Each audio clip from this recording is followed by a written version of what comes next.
नमस्कार. नर्मदे हर. Wisdom of सनातन धर्म या माझ्या छोट्याशा यूट्यूब वाहिनीवरती आपल्या सर्वांचं पुन्हा एकदा स्वागत. मी संदीप सिद्धये. आपल्या जगण्याचा अर्थ काय, आपल्या जगण्याचा उद्देश काय, जीवन कशासाठी आहे, याचा आपण गेले 3 भाग हे विवेचन करतो आहोत, चिंतन करतो आहोत. आताच्या भागामध्ये सुद्धा आपण ते चिंतन पुढे चालू ठेवणार आहोत. आपण मागच्या वेळी बघितलं होतं की सजीवांच्या मुख्य गरजा ज्या आहेत त्या अशा आहेत: आहार, निद्रा, भय, मैथुन. या 4 गरजा ज्यांना आहेत ते सजीव. मग सामान्य सजीव आणि मनुष्य प्राणी याच्यात फरक काय तो आपण बघितला. तर मनुष्य प्राणी ह्या 4 गरजांच्या बाहेर पडण्याचा किंवा या 4 गरजांच्या पगड्यातून बाहेर पडण्याचा किंवा या 4 गरजांमुळे आपण जे प्रवाह पतित झालेला असतो त्या प्रवाह पातित्यातून बाहेर पडण्याचा प्रयत्न हा मनुष्य प्राणीच फक्त करू शकतो, बाकी कुठलाही प्राणी करू शकत नाही. या प्रवाह पातित्यातून बाहेर पडण्यासाठी आपलं स्वतःचं स्वरूप जाणून घेणं गरजेचं असतं किंवा भगवंताची प्राप्ती करून घेणं गरजेचं असतं, ईश्वराचा साक्षात्कार करून घेणं गरजेचं असतं. आणि हे फक्त मनुष्य प्राणीच करू शकतो. बाकीचे प्राणी किंवा पक्षी किंवा सजीव या प्रकारे मत स्वरूपाला किंवा स्वस्वरूपाला जाणून घेऊ शकत नाही. आणि त्यामुळे मग आपल्याला धर्म नावाची संकल्पना आपल्या लक्षात येईल की कसं आचरण करावं, त्याच्या संदर्भातल्या नीती नियमांना अर्थ प्राप्त होतो. आणि त्या ईश्वराला प्राप्त करून घ्यायचा आहे किंवा स्वस्वरूपाला जाणून घ्यायचा आहे अशी जी जिज्ञासा किंवा इच्छा, त्या इच्छेचा क्रमांक आपल्या इच्छांच्या क्रमांकामध्ये जेवढं प्राधान्याने वरती लागेल तेवढे आपण आध्यात्मिक. पहिल्या 10 मध्ये ज्यांचा ह्या धर्म जाणण्याचा किंवा ईश्वराचा साक्षात्कार करून घेण्याचा किंवा स्वस्वरूपाला जाणण्याचा क्रमांक पहिल्या 10 मध्ये जर लागत नसेल, पण कुठेतरी नक्कीच पुढे सुद्धा का असेना 20 असेल, 25 असेल, 50, 100 आहे. म्हणजे आपल्याला स्वतःच्या बद्दल जाणूनच घ्यायचं नाहीये, ईश्वराबद्दल जाणूनच घ्यायचं नाहीये, हे जग कसं चालतं याची इच्छाच नाहीये जाणून घेण्याची, अशी आपण माणसं नाही आहोत. आपल्याला देवधर्म हवाय, देवधर्म थोडासा जाणूनही घ्यायचा आहे, शक्य झालं तर परमेश्वराचं दर्शन सुद्धा प्राप्त करून घ्यायचं आहे. आणि असं ऐकलंय की संत महंत म्हणतात की आपलं मूळ रूप सच्चिद आणि आनंद अशा प्रकारचं आहे आणि त्यामुळे ते खरोखर तसं आहे का हे जाणून घ्यायची इच्छा आहे. पण त्या इच्छेचं प्राधान्य किती आहे तर खूप खालचं आहे.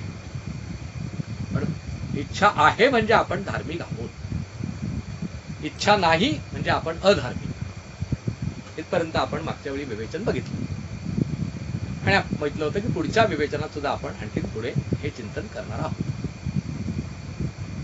तर आता मला सांगा की आपल्याला परमेश्वराची प्राप्ती करून घ्यायची आहे किंवा स्वतःचं स्वरूप जाणून घ्यायचं आहे असं तात्पुरतं गृहीत धरा. क्रमांक किती आहे तो सध्या बाजूला ठेवा. तो क्रमांक जो आपला खाली असतो ना बऱ्यापैकी 49वा, 150वा, 200वा, तो क्रमांक कधी कधी पहिल्या 5 येतो, किंबहुना पहिल्याच क्रमांकावरती सुद्धा येतो.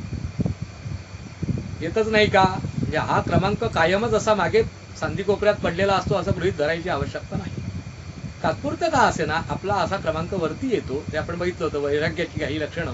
ते वैराग्य प्राप्त झालं की तितक्या वेळापुरतं का असे ना क्षणिक आपल्याला स्वस्वरूप जाणून घेण्याचं, ईश्वर जाणून घेण्याची अशी तीव्र इच्छा होती. आपण ते टिकत नाही ती गोष्ट वेगळी आहे.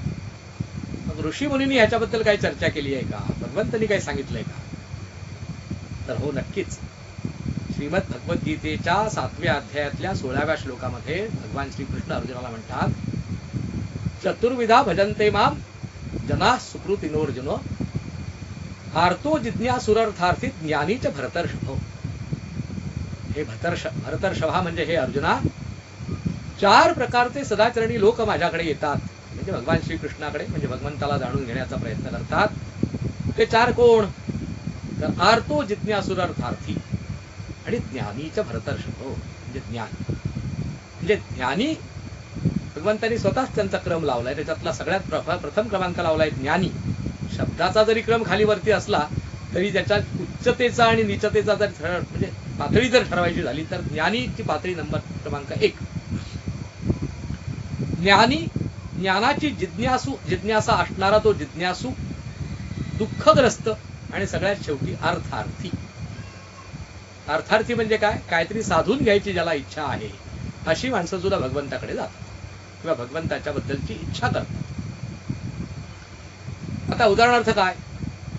साधारणपणे आपण परीक्षेच्या जवळपासच्या दिवसांमधल्या विद्यार्थ्यांची कथा लक्षात घ्या किंवा त्यांची परिस्थिती लक्षात घ्या.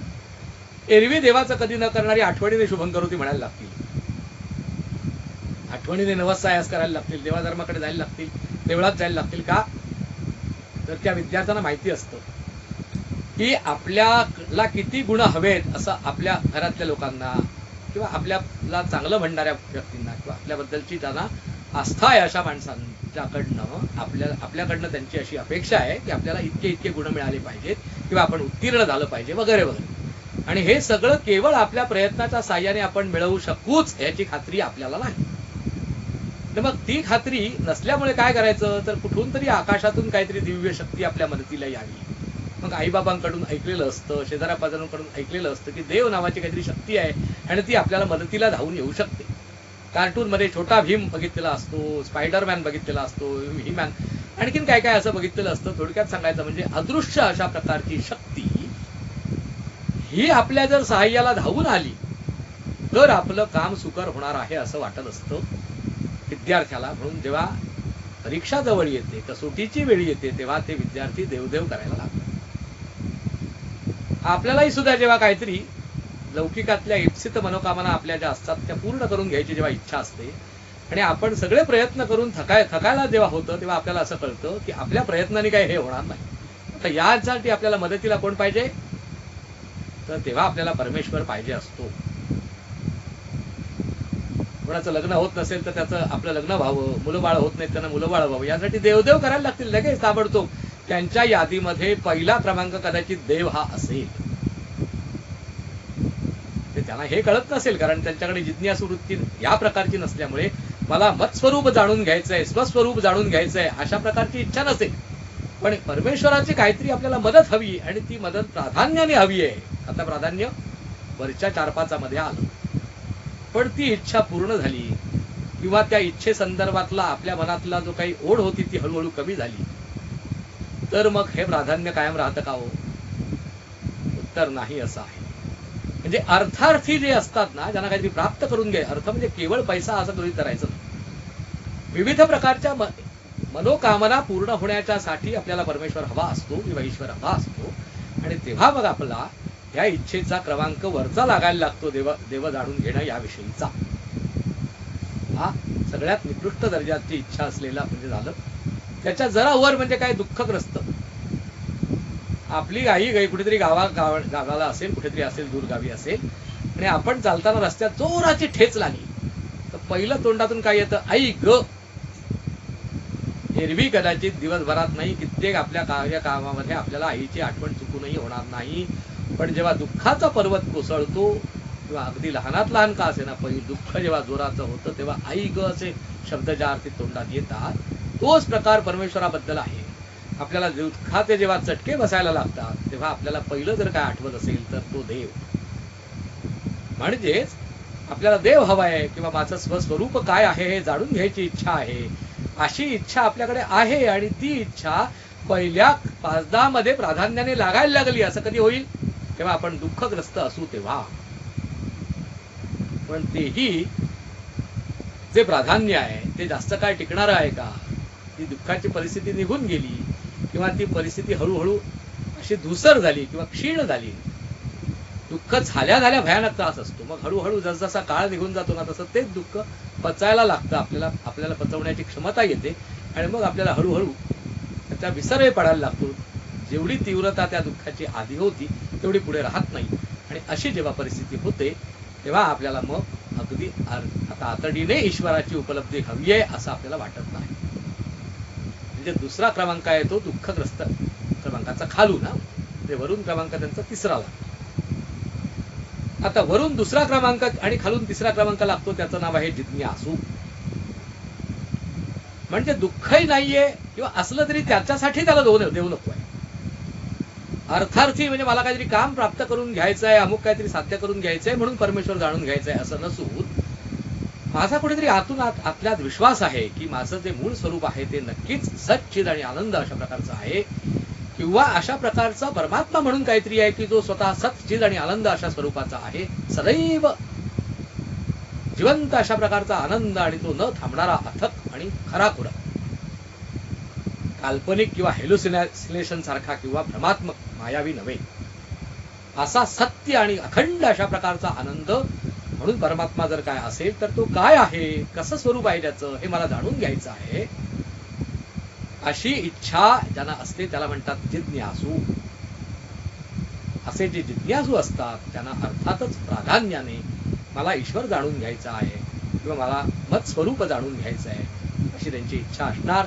आणि अर्थातच त्यांच्या इच्छांच्या प्राधान्याच्या क्रमामध्ये पहिल्या तीनातच म्हणा किंबहुना पहिल्याच क्रमांकावरती ह्या इच्छेचा क्रमांक असेल.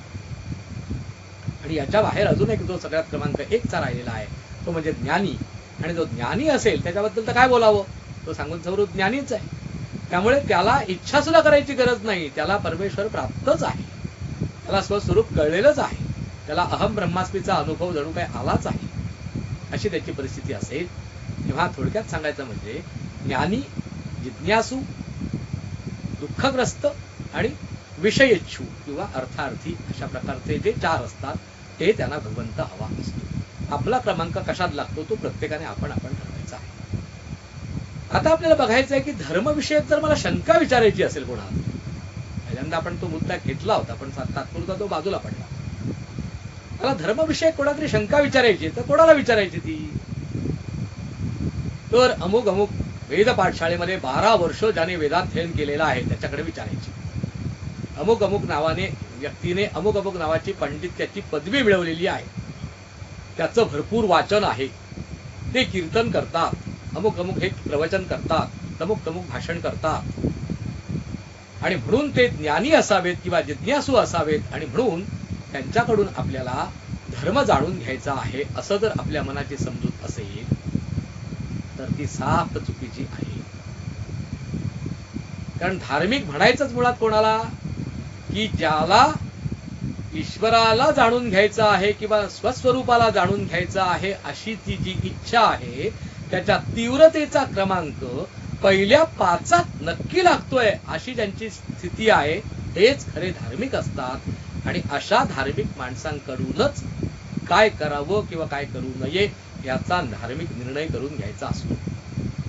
आपल्याला आपलं उगाच वाटतं की 4 वेदांचं काहीतरी पारायण केलंय त्यांनी, संहिता म्हटलेलं आहे, याज्ञिक करतो, कीर्तन करतो. कीर्तनकार जे जातीवंत चांगले बुवा असतात ना, प्रामाणिक, ते सांगतात की बाबा रे सगळ्या गोष्टी आम्हाला सगळ्या ज्ञात आहेत असं तुम्ही समजू नका.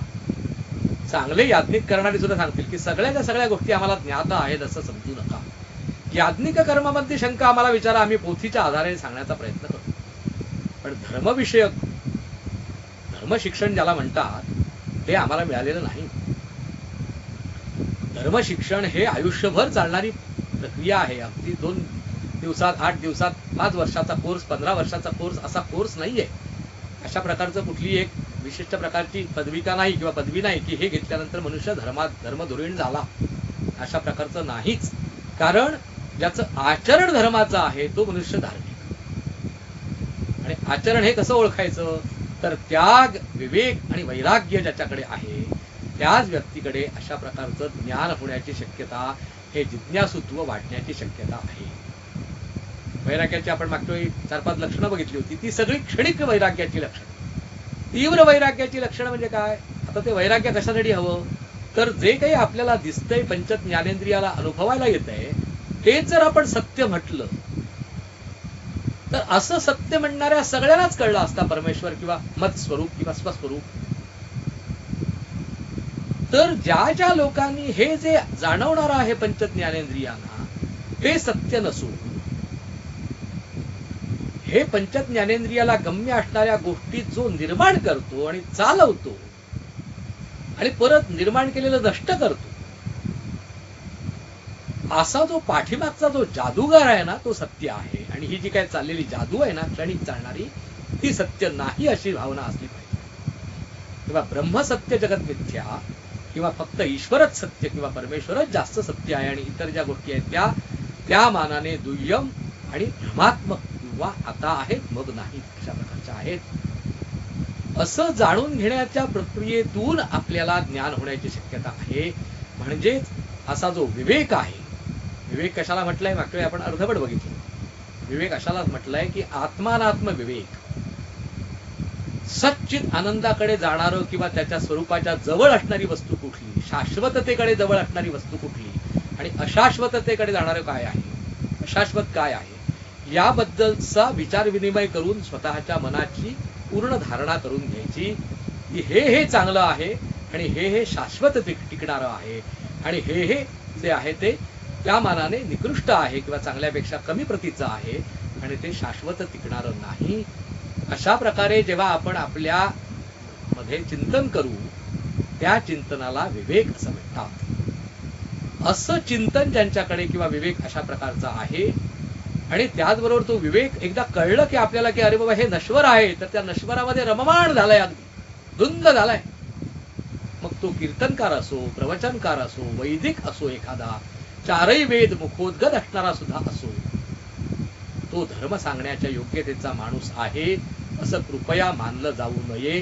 आणि शास्त्रकारही तसंच सांगतात की शास्त्र कोणाकडनं शिकायचं किंवा धर्माबद्दलच्या शंका कोणाला विचारायच्या, तर केवळ 4 अक्षर पांडित्याची शिकलेल्या अशा व्यक्तींना विचारायचा नाही, तर धर्म अशा लोकांना विचारायचं आहे की जे स्वतः तो आचरून दाखवण्याचा प्रयत्न करतायत. दाखवण्याचा म्हणजे दुसऱ्याला दाखवण्याचा नाही, तर स्वतःच्या जीवनात उतरवण्याचा ते स्वतः प्रयत्न करतात.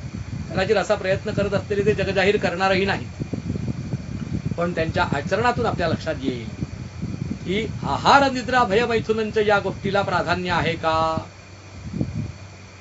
उत्तर जर थोडं आहे असं जर असेल तर लक्षात घ्यायचं की ही माणसं निरुपयोगी आहेत धर्म सांगायला.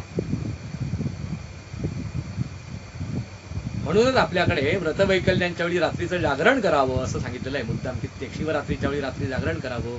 उपोषण ज्या दिवशी आपण करणार असू, उपवास करणार असू, त्या रात्री आपण गीतवाद्य नृत्य इत्यादी करीत, हरिकथा श्रवण किंवा पठण करीत अशा प्रकारे रात्र जागवावी असं सांगितलेलं आहे. कारण काय, तर त्या निद्रा या गोष्टीच्या अधीन होऊन आपण त्याचं कायमचं गुलाम राहू नये. अमुक गुरुचरित्राचं पारायण चालू असेल, तर अमुक आणखीन काहीतरी तुम्ही करत असाल तर ब्रह्मचर्याचं पालन करा असं सांगितलं जातं.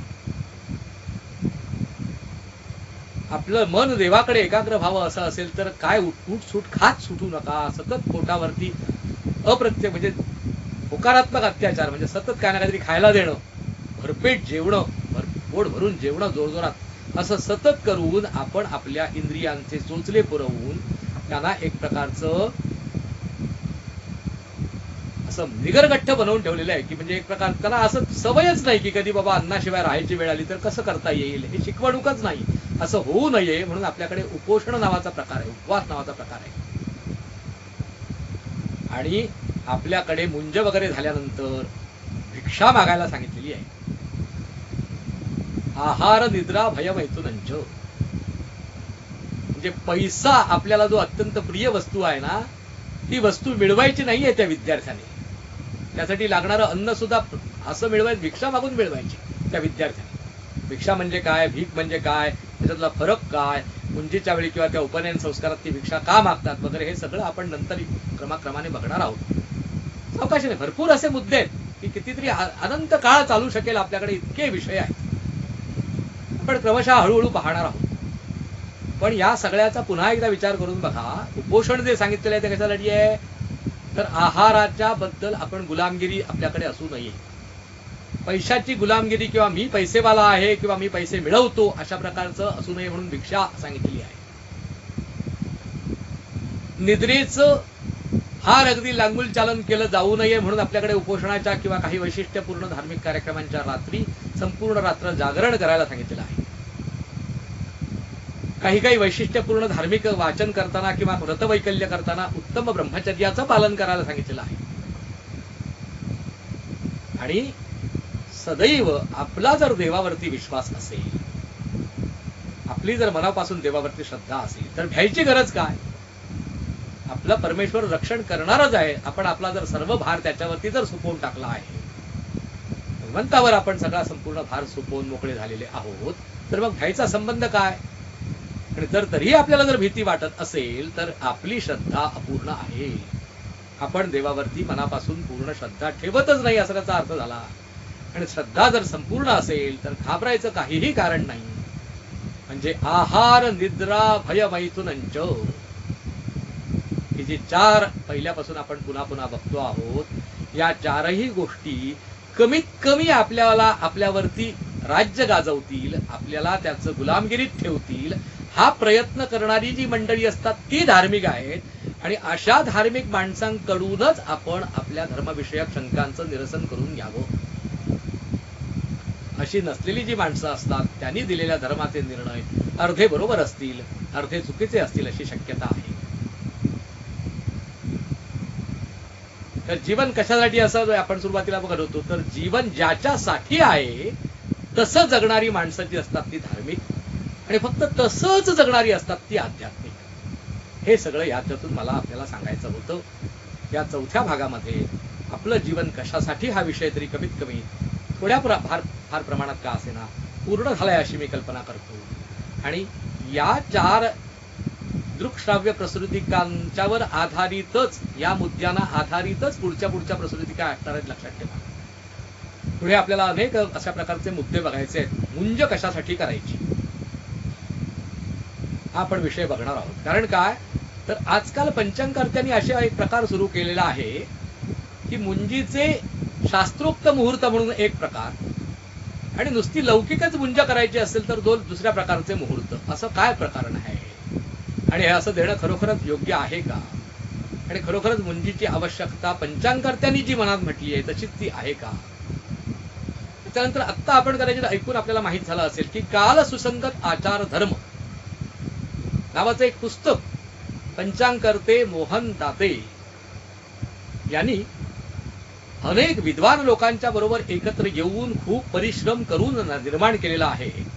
आणि त्या पुस्तकाच्या साहाय्याने आजच्या काळाला अनुकूल अशा प्रकारचं आचरण कसं असायला पाहिजे धर्माचं, याच्याविषयी काही विवेचन केलेलं आहे खूप परिश्रमपूर्वक. आणि त्याच्यामध्ये खूप महत्वाची आणि तज्ज्ञ मंडळी त्याच्यामध्ये आहे. तर ही जी सगळी तज्ज्ञ मंडळी जी काय बोलता आहेत, त्या तज्ज्ञ मंडळींनी सांगितलेले सगळेच्या सगळे निर्णय बरोबर आहेत का, आणि जर ते बरोबर आहेत की नाही, आता हे कसं आहे माहितीये का, व्यक्ती सापेक्ष कदाचित उत्तर बदलेल. पण धर्माचे धुरीण मंडळी जी खरोखर असतील कुठे ना कुठेतरी पृथ्वी तलावरती, भारतवर्षामध्ये, आपल्या ह्या महाराष्ट्रामध्ये, त्या लोकांनी याच्याबद्दल विचार करणं आणि आपले विचार मांडणं गरजेचं आहे. तर याच्याही विषयी मला काहीतरी जे सांगायची इच्छा असेल ते मी अतिशय प्रामाणिकपणे सांगण्याचा पुढे प्रयत्न करणार आहे. लवकरच आपण पुढे येऊ घातलेल्या दृक्श्राव्य प्रस्तुतिका माझ्या या छोट्याशा विस्डम ऑफ सनातन धर्म संदीप सिद्धये या छोट्याशा युट्यूब चॅनलवरती आपण सतत वेळोवेळी पाहत राहा अशी आपल्याला मी विनंती करतो. आणि ज्यांनी आतापर्यंत सबस्क्राईब केलं नसेल त्यांनी अवश्य या चॅनलला, या छोट्याशा माझ्या युट्यूब चॅनलला सबस्क्राईब करा. आणि जर आपल्याला हे आवडलं असेल तर जास्तीत जास्त लोकांपर्यंत हे सगळे विचार आपण अवश्य पोहोचवाल अशी मी इच्छा करतो. सर्वांना नमस्कार, धन्यवाद. नर्मदे.